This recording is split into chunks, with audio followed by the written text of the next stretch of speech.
And good morning. It's 8:07 on News Talk 1079.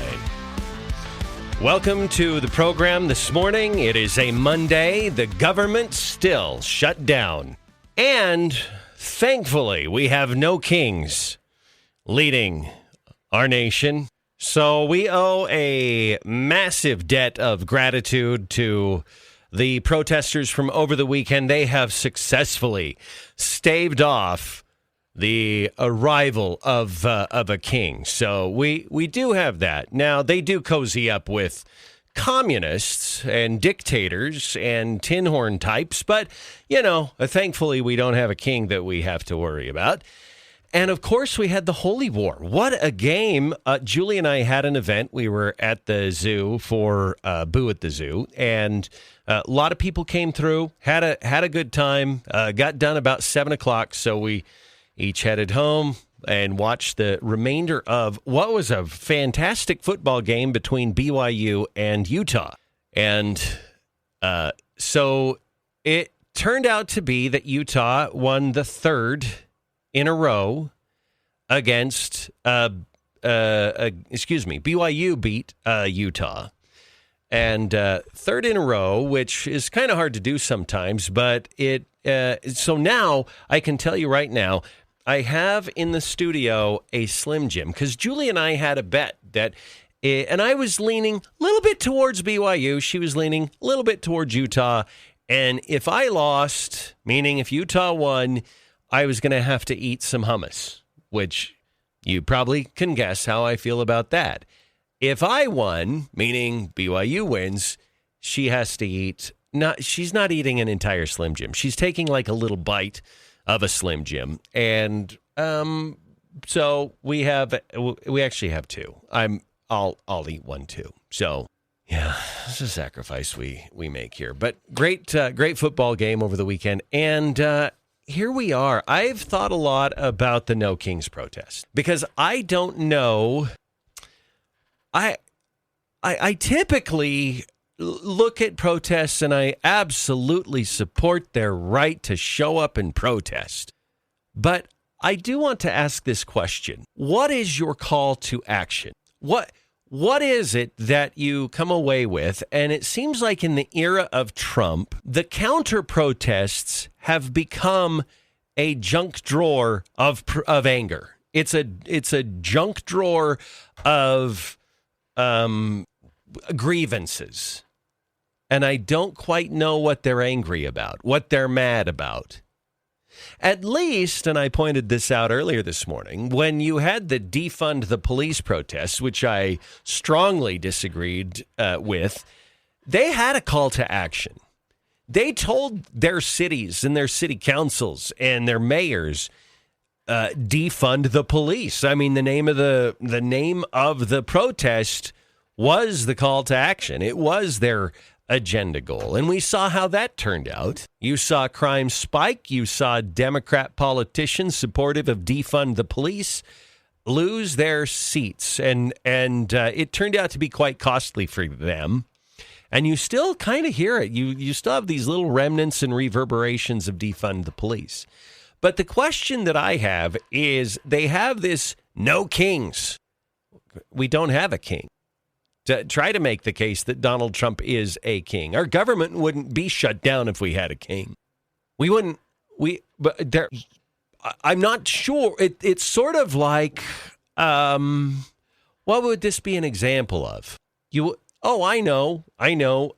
If you went to a baseball game and said, no quarterbacks. You're right.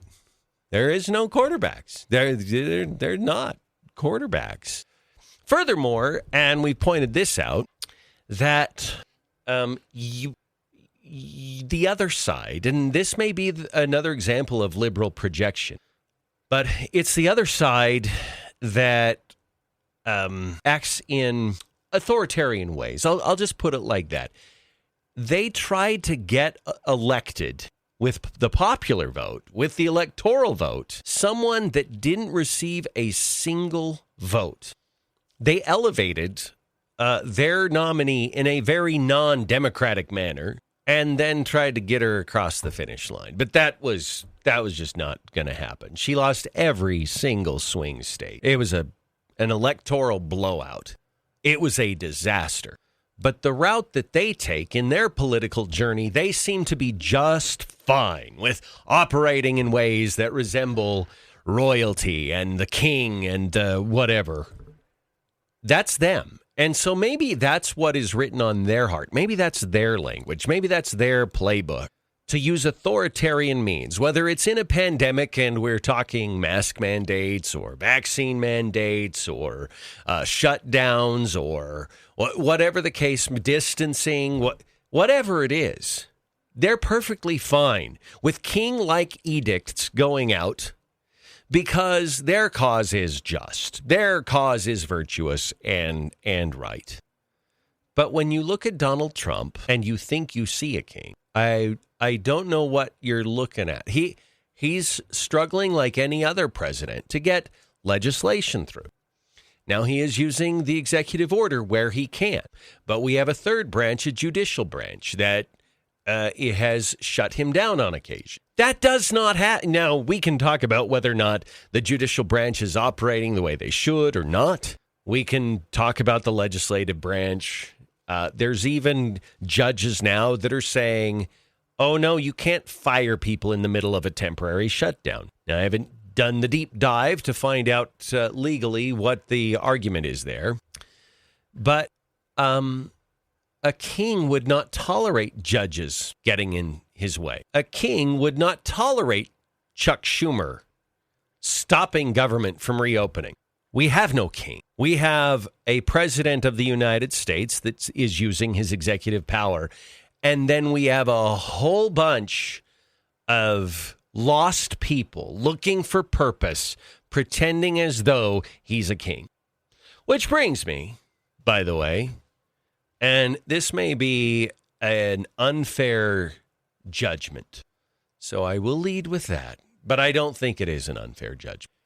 I feel like many of the people attending the No Kings protests are just broken people that look for purpose in their lives because they have other areas of their lives that are broken, that didn't pan out the way they wanted to, that maybe were unfortunate parts of their past, their childhood, maybe their marriage fell apart. Maybe they've never had a marriage. Maybe they don't have kids. Maybe the relationship with their kids is broken. Maybe their careers have not panned out the way they have wanted them to. So they're looking for a reason. We all do this, by the way. We take what's broken in our lives, and often the first instinct is to blame some external reason, because it's hard to take personal responsibility. It's difficult to say, I'm responsible for the outcome of my life. And many people don't do that. Many people don't sit and look in the mirror long enough to go, what am I doing wrong here? Or what, even more, this is the next step, which is, even if crap happened to me that's not my fault, it's my job now to navigate through whatever this is. And not only do they not get to the first step, they don't get to the second step either. And so it's easy to blame Donald Trump for your problems. It's easy to blame climate change for your problems, which makes the next step, I'm going to jump on this political cause because I'm lacking purpose in my own life. And that's why I think, not all, I think there's some that, maybe their concern about Donald Trump being a king is legitimate and genuine. It's possible. But I think for most of them, it's a place to be that gives them the illusion of purpose, a sense of this is something here. When in reality, it's just a bunch of unsettled people looking for something. Look, Donald Trump likes to troll you. Donald Trump likes to make jokes about Trump 2028. He's toying with you. You're the cat, and that's his laser pointer. When 2028, November of 2028 comes around, and we have a third Donald Trump term knocking on the door, guess where I will be? I will be standing with you on that bridge saying no kings. Because then whatever you've predicted will likely turn out to be right. But I will also say with equal confidence, that's not going to happen. It's not. There would be far too many people that would be out at that point. That say, I love Donald Trump, but I'm not going to support him trying to grasp more or extend his political power beyond what is constitutionally permissible. So do they have the right to protest? Of course they do. But they don't have the right to be right about it. They don't have the right to demand that you take them seriously, which I don't. I think it's a phony protest. I think it's a phony premise. And I think they are there for phony reasons. And maybe that sounds dismissive. Yeah, it is. You know why? I will tell you. Because for years and years and years, those of you standing on that bridge with your stupid signs were supportive of a hoax to take down Donald Trump. You supported keeping him off the ballot in multiple states. Some of you even supported his death. You cheered the murder, the assassination of Charlie Kirk. Your morals are phony. You're a phony. And until we can get to a point where we don't function like that, where we don't cheer the death of other people, we don't cheer the death of undoing an election through a hoax or through limiting him from a ballot. By the way, that's only a small measure of all the ways the system, the establishment, with the support of people like who attended the No Kings rally this weekend, of what they've tried to do to prevent Donald Trump from being the duly elected president. I'll tell you what, that is what is authoritarianism. When you weaponize government to try to prevent the will of the people from moving forward on a ballot, protest that. Protest an unjust raid of his home. Protest that, and I'll start to take you more seriously. You know, it's interesting because the media had all these stories about it. 7 million people attended. They have no idea. Do you remember back when somebody found a picture of a turtle in the ocean and someone was pulling a straw out, and then some kid said, I'm going to start a movement and we're going to have paper straws from now on. All he did was call a couple of plastic straw companies and ask them how many straws they manufacture and put out a number that something like 500 million straws go into the ocean every day. And the media, without fact-checking, without scrutiny, without anything, they ran with that number for months. And it might have stretched into years. It was all made up. So when the media comes to you and they say, well, 7 million people attended the No Kings rally, they have no idea. They pulled that number out of their hat. They have no clue how many people attended that. And I will also say, last couple of points here, the number 1,200 came out about the people on the bridge and the Broadway Bridge. Who came up with that number? I went to the first one that they had earlier this year and talked to a few people, asked them about my favorite question, and I'll say it again. Are you grateful that the king allowed you to protest today? And, of course, that broke their brain when I asked them that question. But there were significantly more people at the earlier one than there were at what I saw, and I looked at all the coverage that I could, and there was a lot. That you had 2 and 3 layers of people on the bridge when I came earlier this year. And there was pretty much 1 layer of people, maybe 2 here and there. It looked more sparse, but I'm not going to put a number on it. But I want to know how that number was reached. And because that's a tough thing to do. Now, if you have an aerial shot, you can get closer. But you have that, and I guess I'm a little disappointed. We participated in the Charlie Kirk vigil in Bonneville County, and there were a number of Charlie Kirk vigils throughout the region. There was a sizable one in Pocatello. There was one here, and we had about 36 hours notice that this was happening. So we interviewed the organizers. We helped out in terms of letting people know about it. And then we were there. We did a Facebook Live of the entire event. We know there were 600 candles. They were all handed out, and there were people without candles. So there were at least, I was guessing, 700 to 800 people there on a really quick turnaround vigil. Very little media coverage.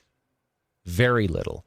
And when you look at the protests that we had over the weekend, the media has been talking about it. It's been a drumbeat of coverage about the upcoming November. National media, even local and regional media talking about this. So they had loads of free publicity going out about this.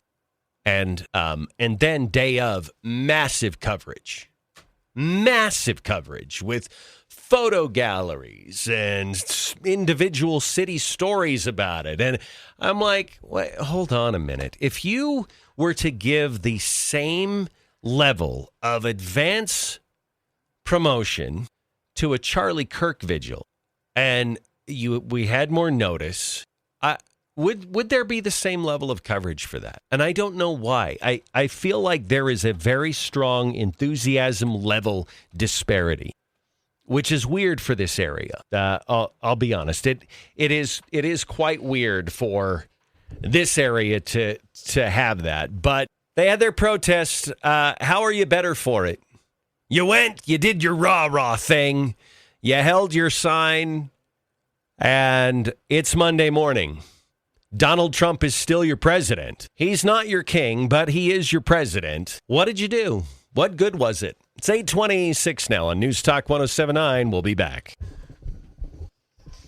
All right, it's 8:30 on News Talk 107.9. Neil Larson along with Julie Mason and you, if you'd like to reach us, 208-542-1079. Am I too harsh on the No Kings protesters? I really feel like I won't say it's the misfits, but I think it's people who are missing certain things in their lives. And I'll leave it at that. I don't think that's too harsh at all, because I do believe that this happens sometimes on the right as well. I don't think it's exclusive. Yeah. I just think the No Kings protest is really accentuated. Yeah. And I think if you look at the crowds that were shown, if you look at interviews that were done, you might be a little uncertain about the future of the Democrat Party, because this feels like a bunch of either about to age out of politics people, or a bunch of very misguided, no clear concept of what they're hoping to accomplish or do or change, or it just doesn't feel weighty, beefy. Like it has substance. So I feel like I absolutely support and defend their right to have a protest. Oh, sure. That does not give them the right for me to take them seriously. Mm-mm. There's no requirement for that. I think there's so much about it that's phony.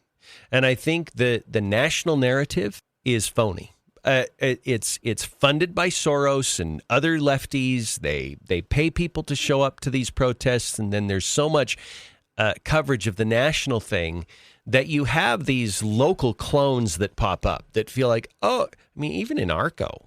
Did we get coverage of the Arco? I didn't get any pictures from that person, and they have already texted in this morning, so they were listening at least at some point. So if you're still listening, and if you got pictures, please send it. I want to see what a No Kings protest in Arco looks like.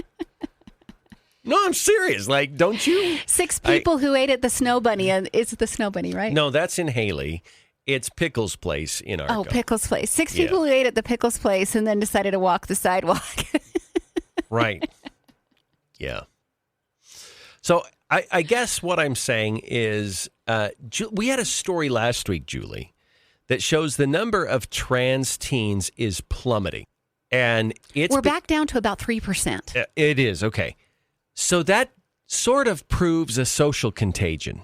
Mm-hmm. I think No Kings is just a social contagion. I think people see it online, and we live in these information silos. They think everybody who's anybody is going to be at the No Kings protest this weekend. So I need purpose in my life, so I'm going to show up, and I'll make a sign too, and it'll say No Kings and F Donald Trump, whatever. And I really think that it is this reinforcement of information that makes them believe something that is not really the case. Yes. I couldn't agree more. I think it will fade quickly. I don't think it moves the needle for the Democrat Party.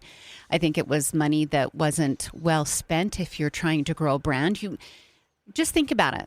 These people all got to go on with their lives just like normal, and they haven't curated any new politicians or any new movement that will increase the Democrat Party. Yeah. And you spent all that money to do this. They made a memory, but they didn't. It's not, there's not like organizational prowess here. There's not a refined message moving forward into the next election. There's a lot of things that are just missing from it. I remember back, Barack Obama had been the president for a couple of years, and it was 2010. And you had the guy on CNBC, I think it was, who said, we need a modern day Tea Party. And that caught, for whatever reason, that stuck. And people they were already upset about Barack Obama. But that coalesced a lot of people. The Tea Party, it went on to help lead a takeover of Congress. It spawned a whole bunch of very positive political activity. Positive for Republicans. If you're on the left, you don't think it was positive. It spawned a few crazies too. I'm not gonna lie about that. But there was real thrust there. Like, it resulted in a difference in election outcomes and policy and everything else. I feel like there's not the same thing. And the Tea Party's messaging was, we want government to be smaller. We want to get, they were worried about Obamacare and how intrusive it was and to get government out of their lives. You don't have that same clarity and cohesive messaging with No Kings. It's just a junk drawer of grievances and not really much to show for it. You remember the protests in Donald Trump's first term? After his inauguration, they had the pink kitty hats that everyone was wearing. Classy. Yeah, right. But they brought, we have clips of this somewhere, but they brought people in and you asked people what they were protesting. They either didn't know or you got a million different answers for why they were there. There wasn't one cohesive reason that was bringing them together. It was just a collection of anger, and they were showing up with their signs, but it fizzled out. It's very, very astroturfy. Look, you just unveiled the whole thing. You don't realize it, but you did. Those protests were happening in 2016 and 2017, mostly 2017. Yeah. Those people have aged 8 years. It's the same people at the protests. That's true. It's the same angry liberal women at these protests. Yeah. It's just a new party. Yeah. It's a different theme. Yeah. So it's just repurposed anger, basically. Yes. Hey, reuse, recycle, whatever. It's part of their platform. Whatever their little mantra is. And by the way, if the No Kings protests were really awesome and were really shifting the tide in America, the rumor wouldn't have spread through X last night that the upcoming ticket for the Democrats is going to be Kamala Harris and AOC. Kamala Harris is the presidential nominee, AOC as the vice. It's never going to happen, by the way. It is never going to happen. But if that is the rumor that's being spread, you've got no one. And you just took a victory lap with your No Kings protest? Do you know what happened inside me when you said it's not going to happen? For the love of all that is holy, please let it be Kamala and AOC.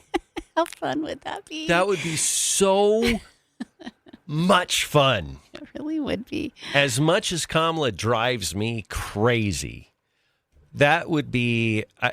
what would the electoral vote be? If it was J.D. Vance and Ron DeSantis or whoever. Marco Rubio. Yeah. And running against Kamala and AOC. I bet you we'd get 360 or 370 electoral votes. Even imagine the shredding that would happen in the debates. Oh, it would be beautiful. It would be a slaughter. It would. Yes, it would. Yes, it would. Are they collaborating, or is this just speculation? It was just a lot of speculation that ran through the internet yesterday. Like I said, it's not going to happen. But if you're thinking you're riding a wave of positive reinforcement in the Democrat Party from the No Kings protests, and the best rumor that can be spread the very next day is that your ticket is going to be Kamala and AOC. Oh. Wow, you're misguided. You are. Here's the thing. I think with any movement, like now there's this No Kings thing going on, you have to have new, fresh leaders come forward as part of that movement. If it's going to be productive in a long-term way, there's nobody new coming forward. Mm-mm. You had Nancy Pelosi trying to tear up a crown. They had to do a jump cut because apparently it took her a long time to... She couldn't rip it apart. She couldn't rip it apart. And anyway, finally... They probably had somebody snap it, and then they jump cut it to her to just holding it and then moving it apart. And but is there anybody new coming forward in this No Kings? I don't know. And a lot of people, I mean, you have pointed out in your monologue, you pointed out a ton of irony in all of it with the fact that if there had been a king, he would have already taken over. Like, we're sitting here talking about the ticket in 2028. We're sure he's not a king and he's not going to try to change the election. Okay, so a lot of irony there. People with this video that Nancy Pelosi put up, they mocked her mercilessly for putting that up because she's more of a king than Donald Trump. How many years? Yeah, decades and decades. Yeah. She's not term limited. Donald Trump is. He can only serve 2 terms. Nancy Pelosi is running again. That's crazy. And she has made millions and millions and millions of extra dollars off of what I call insider trading. She's going to say it's something different. I guess we can split the difference. That sure feels king-like or queen-like. Oh, yeah. Yet they're going to film her ripping a crown like she's done something amazing. She's the one who's taken advantage of you Democrat voters. Yeah. She's the one who faked kneeling with the African scarf around her neck in the middle of the 2020 BLM riots. Yeah. You're getting played, people. Oh, they are. And they are. You know what's weird? And at first it's frustrating. Now it's just comical. If you talk to these people, these libs, you can't ever complete a thought with them. Because the moment you begin to disprove the premise of what they're saying, but what about this? Like they keep moving the goalposts. And I'm like, okay, this is a tactic. And it goes back to these are broken people. They probably do this in every other area of their life where it's not just politics, but they do it with other things in their life where they don't ever work through the problem. They just change the subject to something else. Yeah, I think that's true about these people. They're incapable of understanding logic because in order to be part of a protest, inferring that Donald Trump is a king, you have to suspend logic. Yeah. Well, you do, and it's sad that it's not. I think there have been protests that are from the left that have been rooted in reality, like I do in the past, but this one is not. Let's go to the phones. Hi, caller. How are you today? Good morning. Hi. Say just one little quick comment. Everything that the Democrats accuse Republicans of, they do themselves. Yeah. It's time and time again.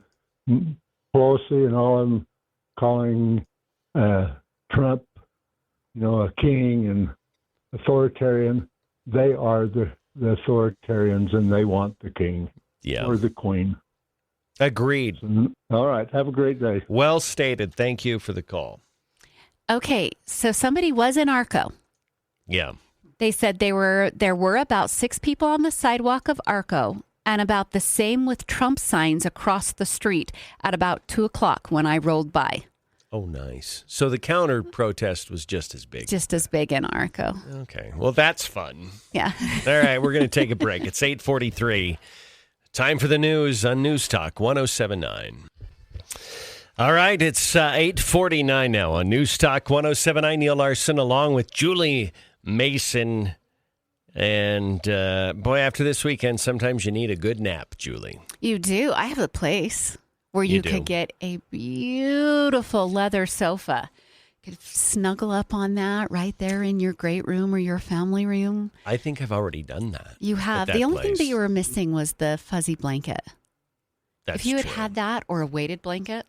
Yeah, that's true, too. Oh, can you imagine? Oh, yeah. That would have been amazing. That would have been amazing. See, because this happened once. Neal and I visited Timberline Home, and I'm walking around looking at all the beautiful furniture, talking with the staff about the unique options that Timberline Home offers. And pretty soon, I lose Neal, and he's on the leather sofa, snoring like crazy. Yeah, it sounded just like that. Rocking the rafters of Timberline Home. Yeah. That's what you were doing. Glad I didn't wet the bed. So, anyway, go ahead. That's a turn. Did I go too far? Sorry. My bad. Well, you can enjoy sleeping and not wetting the bed. Thank you, Neal. Sorry, I didn't. You okay? Take 2. Yeah. Hey, guys, discover the Leather Gallery at Timberline Home in Idaho Falls. They say this is where timeless craftsmanship meets luxurious comfort. And for a limited time, you can enjoy up to 50% off Timberline's premium leather collections. They've got sofas, recliners, executive office chairs. Especially if you are using an office chair for 8 or 9 hours a day, you need to make sure you have that chair. They're all sourced from the nation's most respected leather makers. And just for visiting right now at Timberline Home, you'll be entered into to win a leather sofa set. All you got to do is show up. Fill out a card with your name and walk around, look at the beautiful furniture, and you'll be entered into that contest. No purchase necessary to win. Visit Timberline Home at 711 East Anderson in Idaho Falls. They are open Monday through Saturday, 10 to 6. Someone just texted in. I was in Timberline on Friday. Nice folks. And indeed they are. They are. They're really sweet. All right. 8:51. We'll be back after this on News Talk 107.9.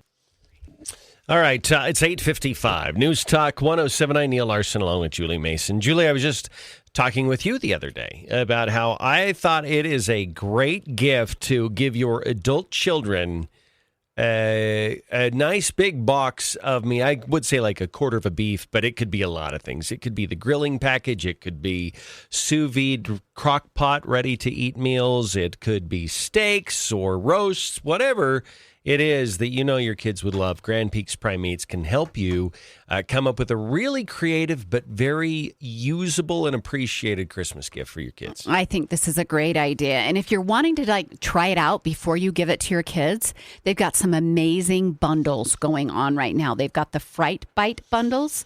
Those are 2-pound packages of all these different kinds of things like jalapeno poppers, Wisconsin cheese curds, steak bites, battered mushrooms, all these little kind of appetizer type things. Yeah. Give you a good idea about that. Or they have another package right now. It's the Falling for Flavor pack.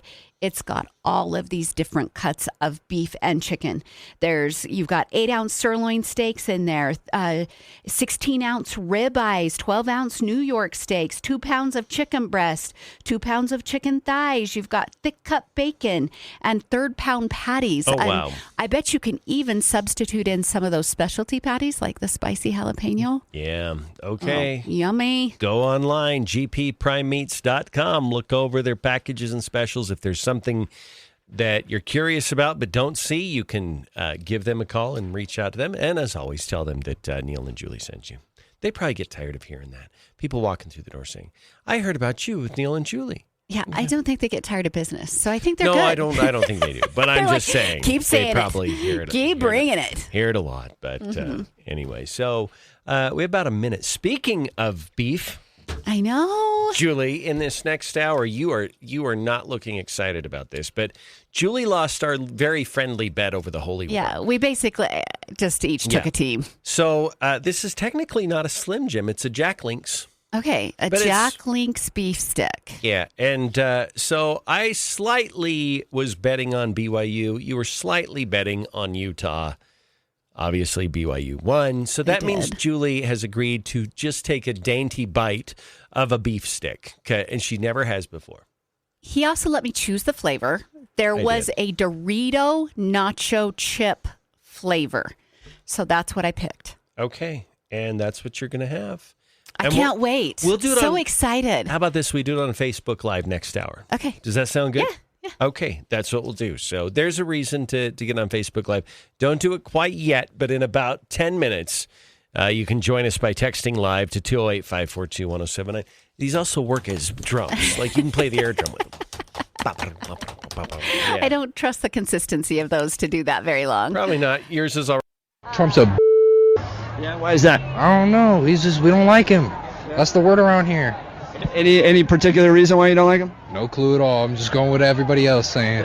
Boy, ain't that the truth. Good morning. It is hour 2. It's 9:07 now on News Talk 107.9 Monday morning. Neal Larson, Julie Mason, and all of you. If you'd like to reach us, the number to call on the Stones Automotive Group call and text line is 208-542-1079.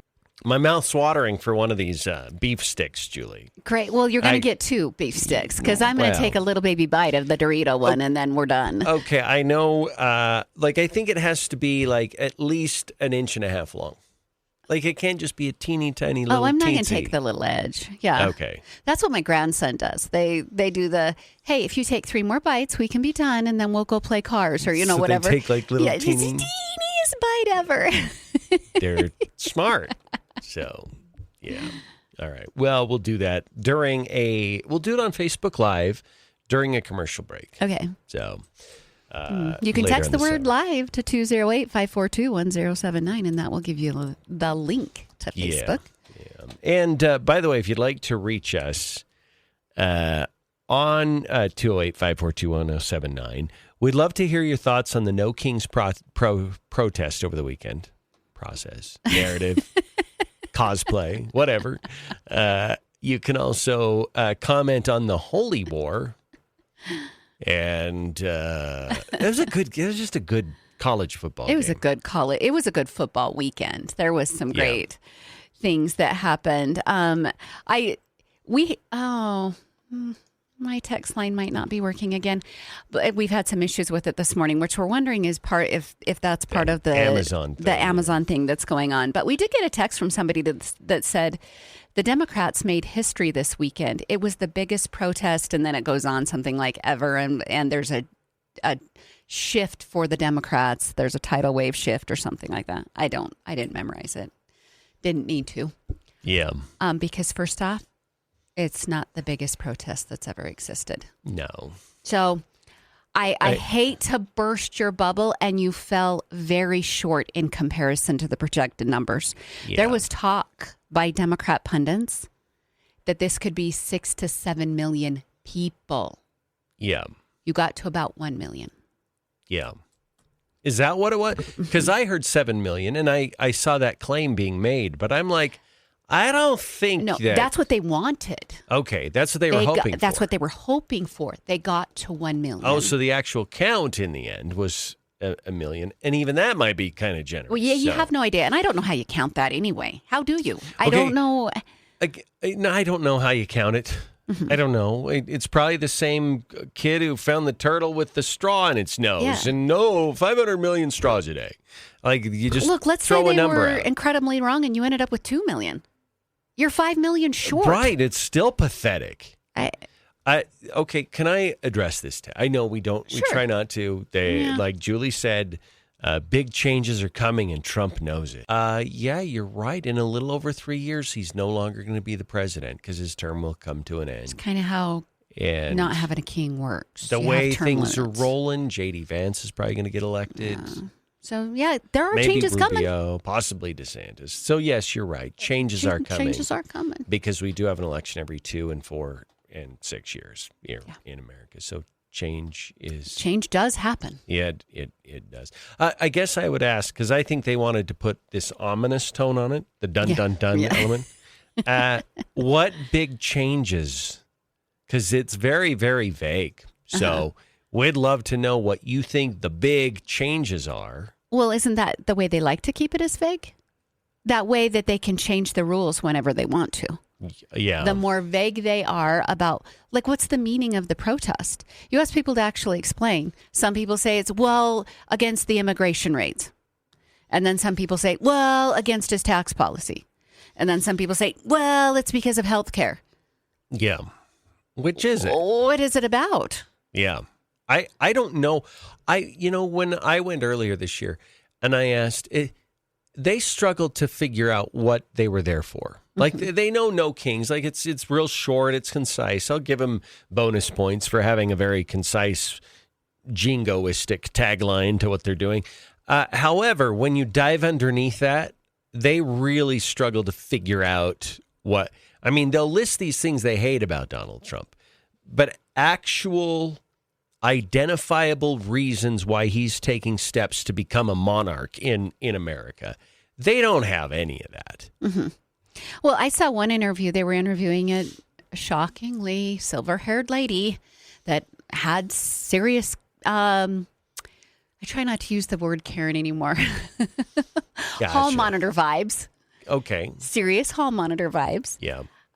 They were trying to get her to list what was going on. Well, this immigration policy is just wrong. And the person said, sending criminals back to their home countries is wrong. They're not criminals.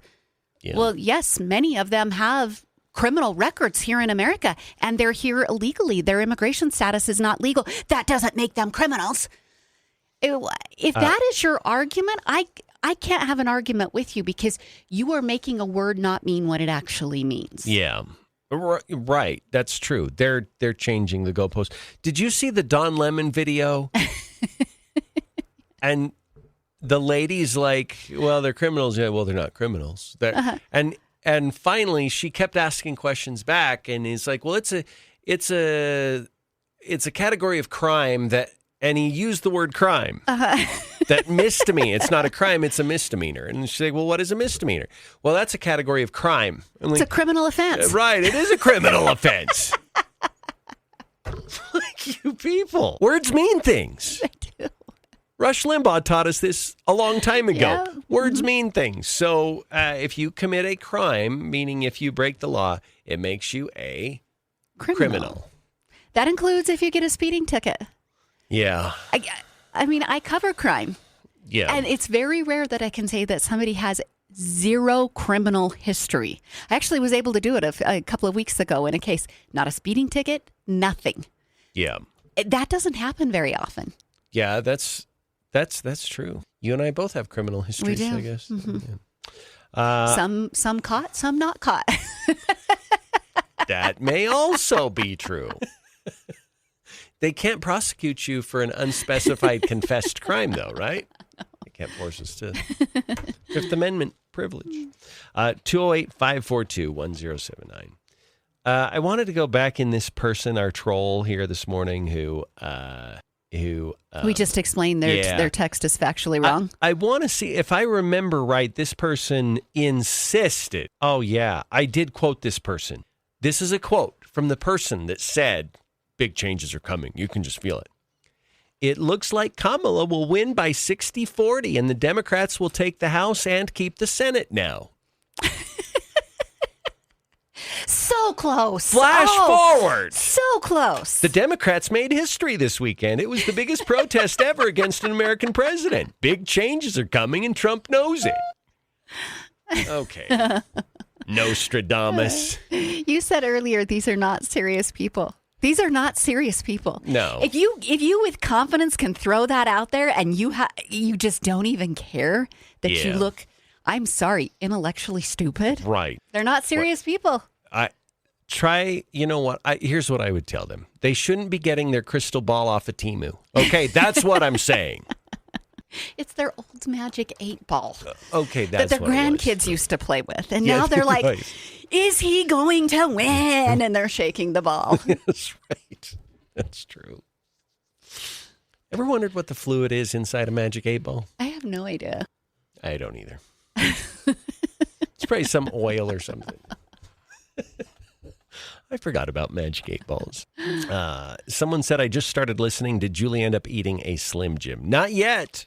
It's anxiously awaiting right here in front of us. Yeah. It looks scrumptious. Can't wait.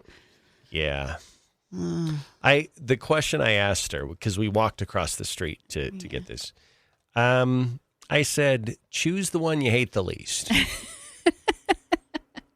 That looks the least disgusting. I said no to barbecue, No to sweet and spicy chili? Yeah, that's when I got spicy, sweet chili. Okay. Yeah. And then there was just a regular, and then there was a Dorito. So I wasn't completely vanilla. We went with Doritos. So oddly enough, this is Doritos. So have you ever had the spicy, sweet chili Doritos? No, and I'm not taking a bite of both. Oh, no. No, I didn't sign on to that. We have to change that. Like you are famous. Who said this? This is a famous quote. I'll try anything once. They're beef sticks. I'm trying one. Yeah, this is a tortilla chip. Nope.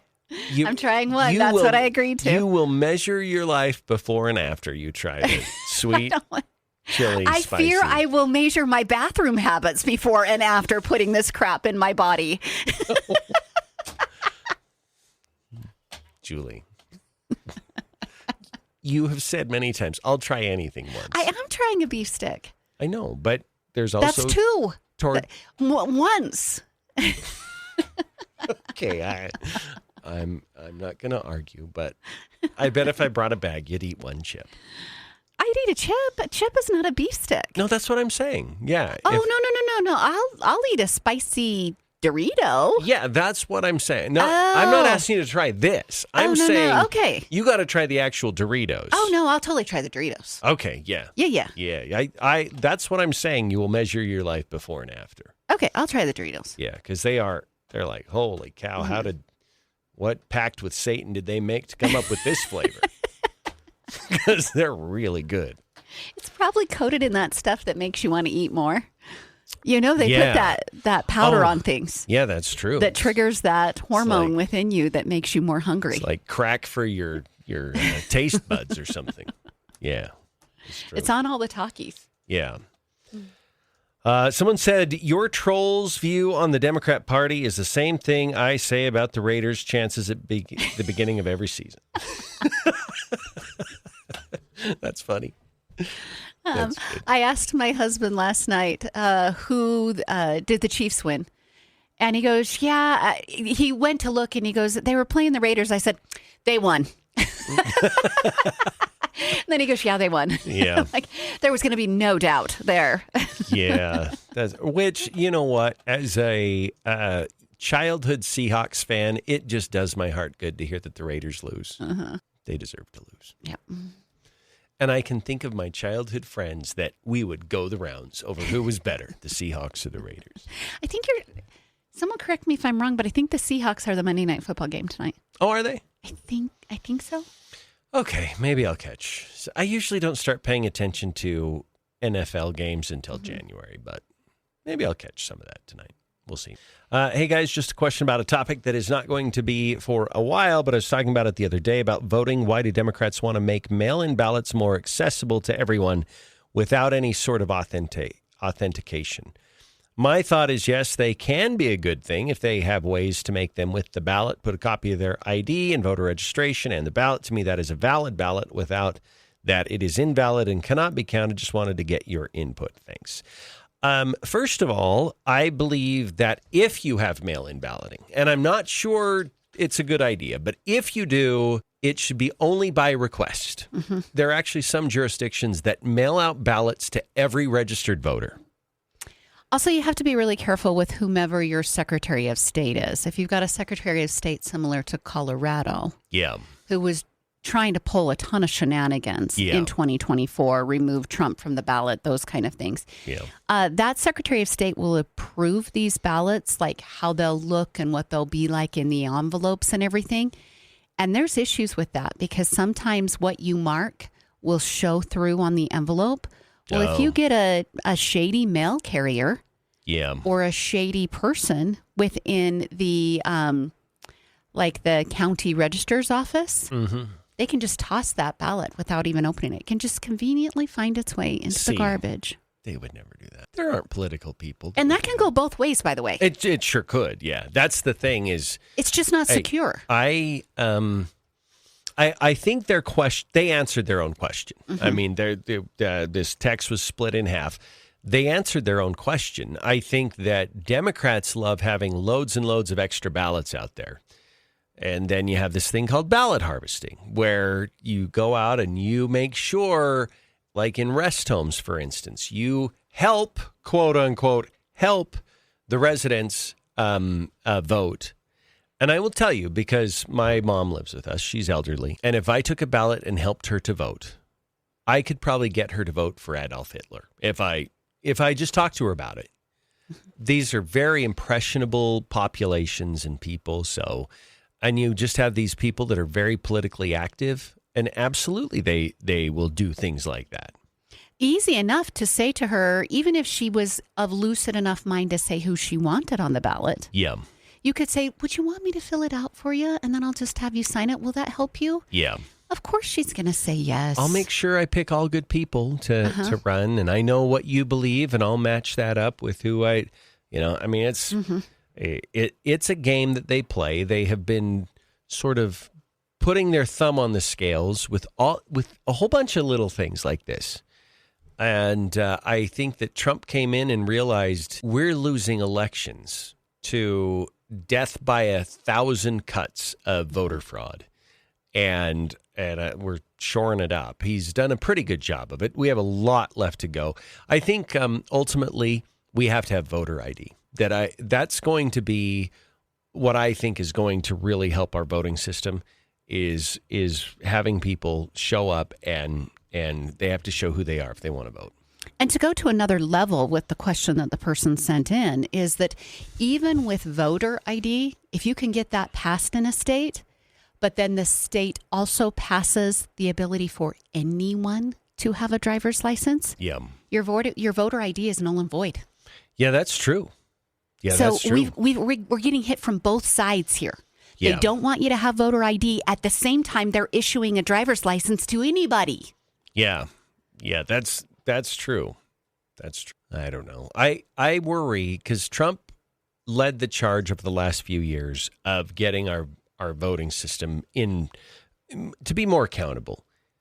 I feel like if Trump's not there, are we going to be as vigilant about it?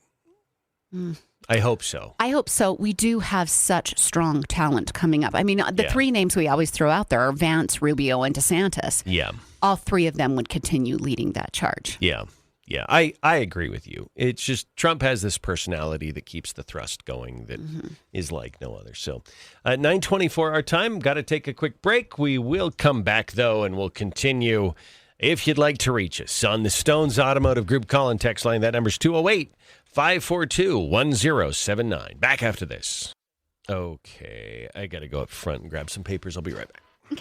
Okay, this reminded me of something. Stephanie said yeast is what they put in many salty treats to make you want to eat more. I know because of my sensitivity to yeast. Did anybody else as a kid eat bread dough and think it was good?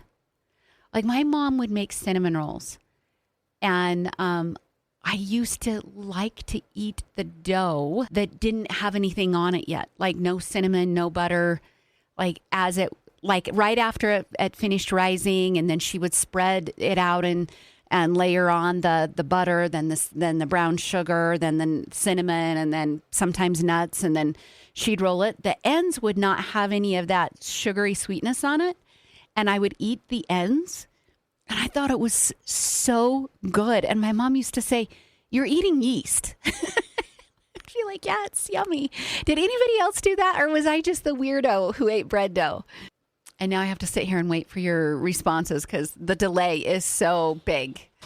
I was asking them, when your mom made bread at home as a kid or she made cinnamon rolls as a kid, yeah, did you used to eat the dough before it was baked? Did you ever eat bread dough? Yeah. You did. I did too. Yeah, I did. And my mom would look at me and go, "You're eating yeast." I'd be like, I know. Yeah, it's yummy. You know, I totally forgot about that memory. I had to think, yeah, I actually did. I remember that, and I liked it. I don't think I'd ever do that now, though. I don't think I ever would either, but I thought it was so good when I was a kid. Yeah, I can still taste it. Mm-hmm. Glade, you used to eat raw bacon? What the? I've seen that before. Really? People eat raw bacon, yeah. Wow. So Paula says she still will take a nibble when she's making either bread or cinnamon rolls. Really? Uh-huh. Oh, good point, Christine. Christine said last week President Trump was being called out to receive the Nobel Peace Prize, but according to your troll, he's done as of a week later. Okay. Whatever. Okay, these are what they look like. We'll eat them on the next break. I think you should be a little excited about it. It's this long. What would you say? That's about a foot? Yeah, close to a foot. Maybe a little less, but yeah, it's about a foot. Okay, I will eat that much. Okay. Right there. Perfect. It's a Panama song in my mind. You must have played it for a bumper somewhere. Just now. Oh, is that what it was? Yep. Oh, here we go. All right, 9:29 on News Talk 1079. Well, let's talk for a moment to former nuclear workers here in Idaho. If you worked at the Idaho National Lab or at a uranium site, you may qualify for compensation of up to $400,000 as well as no-cost health care benefits through a federal program called EOPA. EOPA stands for the Energy Employees Occupational Illness Compensation Program Act, and it was created to help energy workers who got sick from exposures to things like radiation or beryllium or asbestos. And the program provides both financial compensation as well as full medical benefits to cover in-home care, prescriptions, medical supplies, and even equipment. And that's where CNS Cares comes in. They're a local, trusted home health care provider that knows this program inside and out, and they'll guide you every step of the way, from confirming your eligibility to filing your claim to providing in-home care, medical supplies, and even caregiver support for family members.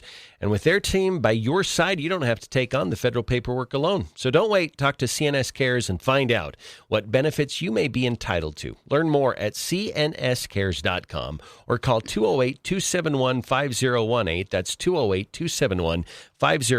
Who you choose matters. Talk to the team who cares. That is CNS Cares. And Julie, in a moment, we're going to take our news break at the bottom. And on Facebook Live during the break, you will make good on our bet over the Holy War. You lost, which means that you have to take a nice big bite of a Slim Jim. Absolutely. In this case, it's the Jack Link's equivalent. But yeah, it's Jack Link's Doritos taco flavor meat stick. Yes. Meat stick. That's just great. So we're not going to tell you what kind of meat and what part of the animal it's from, but it's a meat stick. Okay, Julie, I'm going to write down a prediction on this pad. Okay. And then, but I'm not going to tell you what the prediction is. Okay. Because I don't want you to tip the scales. Okay. About what I'm going to do when I eat the beef stick or the meat stick? They don't even call it beef stick. Do you guys realize what a marketing fraud this is? Yeah. It could be made of roadkill. Meat stick. Okay, I've made the prediction. So. Okay. But you can't see it yet. But I just want you to know a prediction has been made. All right. Yeah. Okay. I can guarantee it's not that I'm going to love it. That's not the prediction. That's not the prediction. Is the prediction that I will have to run to the bathroom? That also is not the prediction, but I could put that in there if I wanted to. So. I have cleaned up your throw up before. Why'd you have to bring that? It's time. Maybe it's time to return the favor. I'd clean up your throw up. This is a weird conversation, but well, we're talking about meat sticks. Vague meat sticks. Okay. All right. It does tell me there's 5 grams of protein in here, though. See? I don't know why I said see, but, See, it is worth it. You will like see? it. Yeah. I didn't say like, see? Right. I will say this about the game. BYU deserved that win. Yeah. And so I'm not a sore loser. They won that. Yeah. Fair and square. Some great play, especially back half of the game. Really good. I watched the coverage afterward. I could not, almost the entire field was packed with fans for an extended period of time. Yeah. Like they love that team. I watched a couple of clips of the post-game interviews with the players. Tanner Wall talked about how he has been a Cougar fan since he was teeny. Yeah. Referenced that he got it felt like a little choked up, but he put it together and then he committed. We are not letting off the gas. Yeah. we will finish out this season, because there are fans who felt like after they got their big win last season, it was just downhill from there. Fizzled out. And Kalani Sitake talked about as much. He said, you know what? We beat Utah last year and then we lost the next game. So we can't, you don't want to celebrate too much because it prevents you from prepping for the next game. So, Right. yeah. There's even talk, I think this might be premature, and I may get some blowback on this, but that BYU could win the national championship this year. And I don't know if that's true or not. One of the announcers said that. They said, what's their ceiling? And he said a national championship. Yeah. So I will, to back that up, this college football scene has been nothing but a hurricane. Things are happening that they didn't anticipate happening. Teams losing that weren't expected to lose. It's been a free-for-all. So if there was a season that was primed for them to finish big, it's this one. Yeah. Well, yeah, it is. I think it is. So, yeah. Someone's upset that we're talking a lot about Utah. They said they hate the whole entire state. I'm proud of Boise State winning this weekend as well.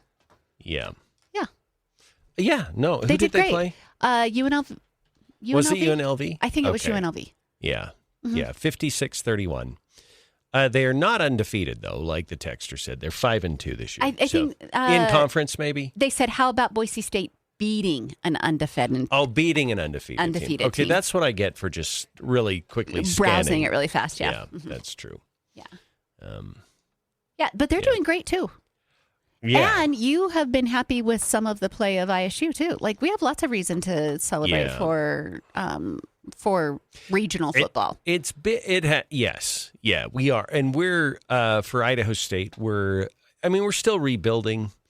We gave Montana a scare a couple of weeks ago. We played against Montana State the following week, last week, and that didn't turn out that great, but that's a tough place to play. So, yeah. But as always, go Bengals, and we're going to keep fighting the fight. So, yeah. Okay, All right. Julie. Are we ready? Government shut. Oh, are we going to do this? Oh, I don't know. I thought you were going to break. Well, yeah, we can do that. Let's do that. All right. If you want to see Julie make good on her bet, she's going to take a nice bite of a Slim Jim. I won't be a wuss. Someone told me in the Facebook feed, don't be a wuss. Yeah. I won't. She's not a wuss. Julie's They a lot spelled of wuss, WOOSE, like moose. Oh, Woos. Woos. Don't be a woos. We'll be back.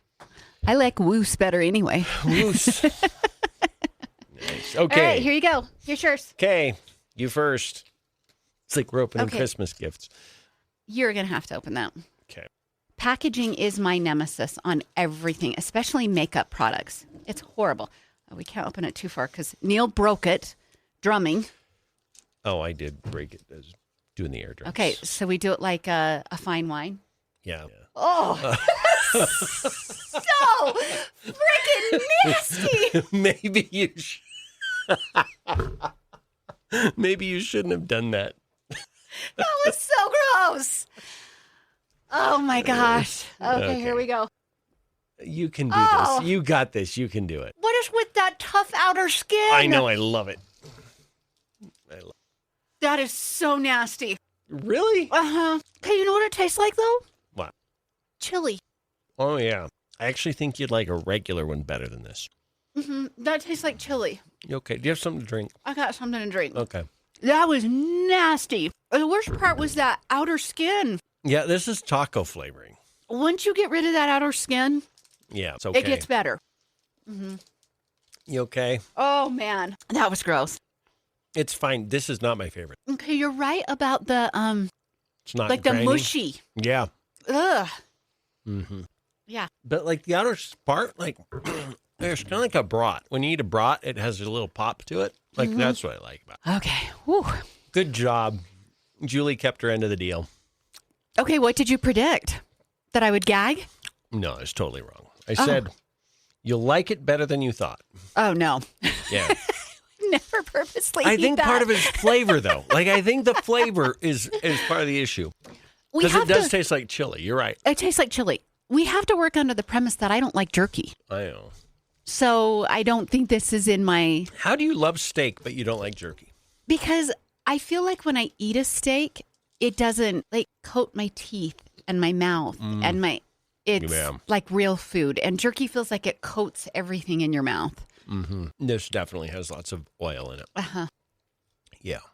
Ugh. Yeah. Okay. I'm not really that big a fan. I'm gonna save mine for later today. Okay. You'll have to tomorrow we'll give you an update on if the sweet. Oh, you know what? I could eat a bite. Okay. I don't want the whole thing, but I'll eat a bite here in a minute. And okay. I will say the smell was probably worse than the taste. yeah. That's disgusting smelling. It is. Yeah. I don't know. All right. Will you smell this one? Uh-huh. Yeah. I almost want you to taste like just a little quarter inch. Nope. I did mine. I'll gladly eat the chips. Okay. Tell me what you think that one smells like. I feel like it's in my teeth. Okay, that smells better than that. Mm-hmm. Ugh, still. There's so much grease. They're very oily. Uh-huh. Oh, man. You would have liked this a lot better. I did the wrong one. Just a little bite? No. Little? Come on. No, it's that outer skin that's nasty. This is way better. Nasty. Yeah, we picked the wrong one for you. All right, but now they know. If you Now we like, know. what are these called again? Jack-o'-links? Jack-links. Jack-o'-links. Jack-links. Only at Halloween time. Yeah. Jack-links flavored meat stick. Meat stick. Here we go.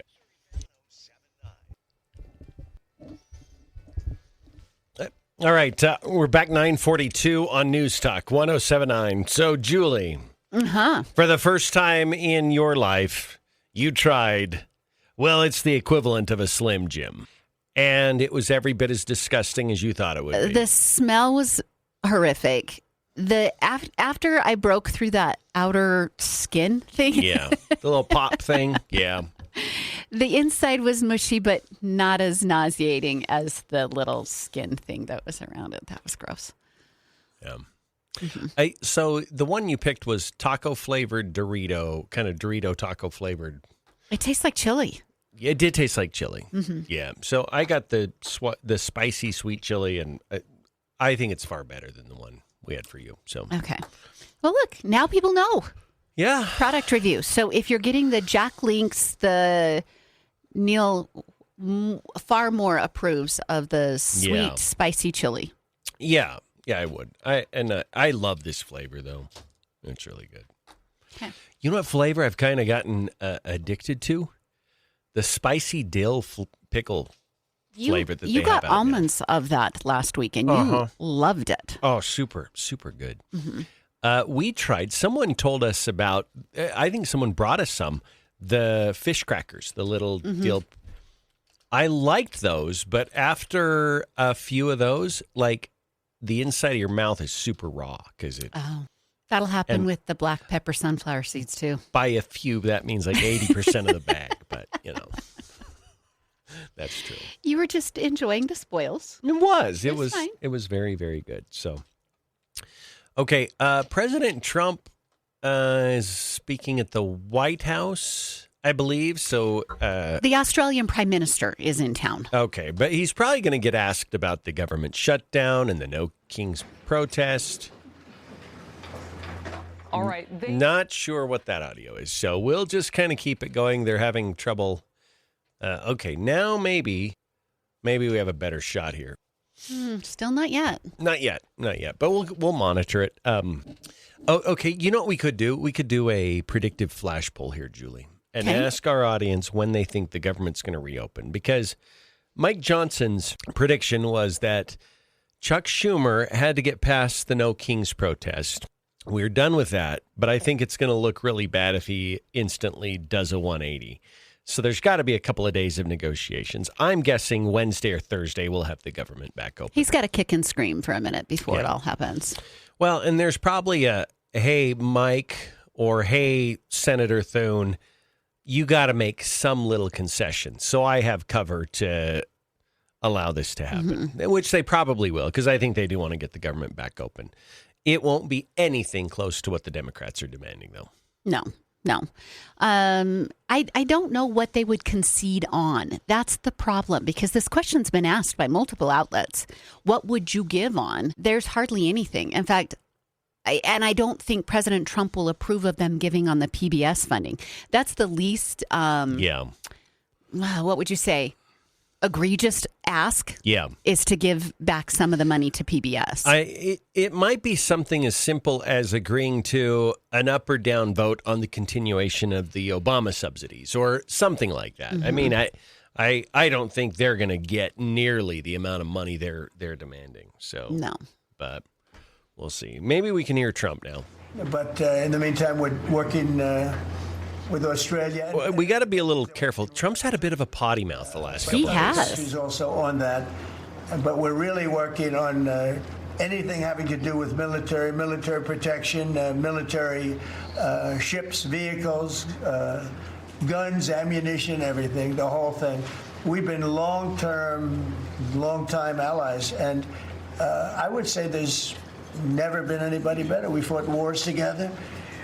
We never had any doubts, and it's a great honor to have you as my friend. It's a great honor to have you in the United States of America. Please, would you like to say something? Well, thank you so much, Mr. President, for the invitation here to the White House and for showing us around the improved Oval Office and for what you're doing around here as well, and for the great honour as well of my delegation saying just across the road we could have walked, but they didn't let us. We drove all of 20 metres there from Blair House, but it's a great honour to be able to stay there. We are great friends and we're great allies, and this is a relationship that's been forged in the battlefields of the world. We have stood side by side for freedom and democracy, and congratulations, I must say, Mr. President, on the work that you've done with the Middle East. It's an extraordinary achievement. And on defence, we've already had a discussion about taking it to the next level. Our defence and security partnership with AUKUS is so important for us, and I thank you for the support that the administration are giving as well. You've had the Chief of the Navy here as well, which will play obviously a very critical role with the subs and increasing the security. All right, it is now 9:48 on News Talk 107.9. You've been listening to the Australian Prime Minister along with President Trump. Anthony Albanese is his name, and it makes me want to say crikey. Crikey. You know what I heard is, you call that a knife? That ain't a knife. This is a knife. This is a knife. My favorite part of that is it happened right as you pushed the volume up on the comments. The Prime Minister said, improved Oval Office. Yeah. It's a pretty big endorsement. Yeah, it is. It is. And I think, was he referencing the construction, but maybe there was some... I think there was a little innuendo there. Mm-hmm. Yeah, I would agree with that. All right, 208-542-1079. Right now, the Red Tag Sales event is going on now at Clayton Homes. It's officially here. It's the best time of year to buy your dream home for a limited time. They're slashing prices, and they're offering you the chance to save thousands on select in-stock homes. These are move-in ready homes with unbelievable markdowns, but only while supplies last. Maybe you need more space, maybe you're downsizing, maybe you're finally ready for that first home. Whatever your story is, now's the time, and here's the best part. These homes are designed with energy efficiency in mind, and that means staying warm and cozy through the winter and comfortable all year long while lowering your energy bills. Save when you buy and save ongoing once you own your Clayton Homes home. So visit today to see which homes are included. But don't wait. These homes are priced to move, and when they're gone, they're gone. The Red Tag Sale going on now at Clayton Homes at the corner of St. Leon and the Yellowstone Highway. You can also go online to theredtagsale.com. Now, terms and conditions for the Red Tag Sales event can be found at theredtagsale.com. Available only at participating Clayton Homes family of brands retailers through December 31st. The amount of savings may be limited. Ask for details. May not be available with certain financing, and lender restrictions apply. All right, 9:50, News Talk 1079. Quick break, and we will come back. We'll have our wrap-up segment on the other side right here on News Talk 1079. Okay, we'll have advanced windows when we come back. Okay. I was reading a post on Facebook. Yeah. Somebody put up, somebody named Daniel, put up a flyer that includes both Barb Ehart and Jeff Aldridge on it. Yeah. Comments are kind of vile. Oh, really? Tolerant left. At it again. They're terrible. Hope someone bleeps on her car about Barbara. Then somebody else. The hate Barbara Ehart has in her heart is unforgivable. The very next comment, too. So I hope someone bleeps on her car? Mm-hmm. Okay. Yep. Community leaders, my old aching bleep. Wow, that's a lot of bigotry and hate in one photo. They probably don't even know Jeff Aldridge. They don't. Somebody else. It's the white chick who is upset she could not get a DEI spot on the basketball team. She didn't want to play on the men's basketball team. In fact, she played on high-profile women's basketball teams. Wow. Like you probably said from a man who couldn't even play sports. Probably. These people are insufferable. They are. They're broken. They're broken. But the rage that's in them, that's what's crazy. Yeah. Sorry she's so hateful that she cares about all the other girls that are working their rear ends off to be good at sports. Mm-hmm. What a really hateful thing she's doing. Yeah. Mm-hmm. Yeah, she's just filled with it. Yeah, it's horrible. They're upset because they can't beat her at the ballot box. And the only one they have to put forward is the same woman who keeps failing election Badly. after election after election. Yeah. How is it? Not bad. I don't think I'd eat one every day, but they're not bad. I wouldn't even want to read what's added into those to make Tell them. me where you got the meat. Highway 93. Tell me what you put into the meat to give it a shelf life of 50 years. 9:54 now on News Talk 1079. Are your windows leaking air? Are they discolored or warping, or do you see condensation between your window panes? Well, before winter really hits, it's time to replace those old windows, and that's where Advanced Window Products comes in. They're a top-rated replacement window company in Idaho. And why? Well, they build the windows, they install the windows, and Julie, they then guarantee them for life. Start to finish, you're working with Advanced Window Products. About 10 minutes ago, we got a text from somebody asking for the number. I quickly sent it to them. They didn't even know we were going to, talk about them here on the last hour of the show. But what I would say to you guys is call now. Even if you don't plan on replacing those windows until maybe springtime, give them a call, because what they'll do for you is they'll come out, they'll do an audit of all of the windows in your home, and you'll get a good idea of cost and how many windows you're going to be replacing. They don't come out to your home expecting to replace every single window in your home, especially if some of them are still really good and working. They're just going to tell you the ones that aren't working and help give you a ballpark figure. So that number to call them and get on their audit schedule now is 208-852-8685. That's 208-852-8685. I should also add big savings when you order 10 windows or more, at least $2,500. Quite often, it's even higher than that. And if you need fewer than 10, they actually will prorate those savings for you. So no reason not to call them. Call them now. Yeah. All right. 9:55 on News Talk 1079. Julie, shutdown. No Kings protest. Is there another No Kings? Oh, I don't think there's another one planned. Okay. Yeah, they can't fund these indefinitely. Well, plus, it's cold out. So yeah, it's getting cold, and that's great. It can go away. It was, at best, for anyone who wasn't involved, just kind of a nuisance. Mm-hmm. For those involved, I think it was a party atmosphere for them. Good for them. Yeah. Now go home and celebrate the holidays. Does it fundamentally change anything about anything? No. I don't think so either. No. I don't think so. It's hard. You already, meaning the Democrats, you already lost the youth vote to a bigger margin than you ever have before. Yeah. You already lost the black vote to a bigger margin than you ever have before. And you've lost the Hispanic vote to a bigger margin than you ever have before. Yeah. More of those people, what I mean by that is more of those three subsections have come to the Republican Party. Yeah. When you're holding No Kings protests like this, and it's kind of cringy. Yeah. It looks like the Golden Girls got together and choreographed a dance. Yeah. You're not going to speak to young people. You're not going to speak to black people, and you're not going to speak to Hispanic people. It's an echo chamber, and it resonates only to that particular demographic. Also, we have a couple of minutes here. You said something about, we were talking about the Atlanta No Kings protest. Very, very few black people. It was mostly older white people. And I think about the protests that we've had in the last few years.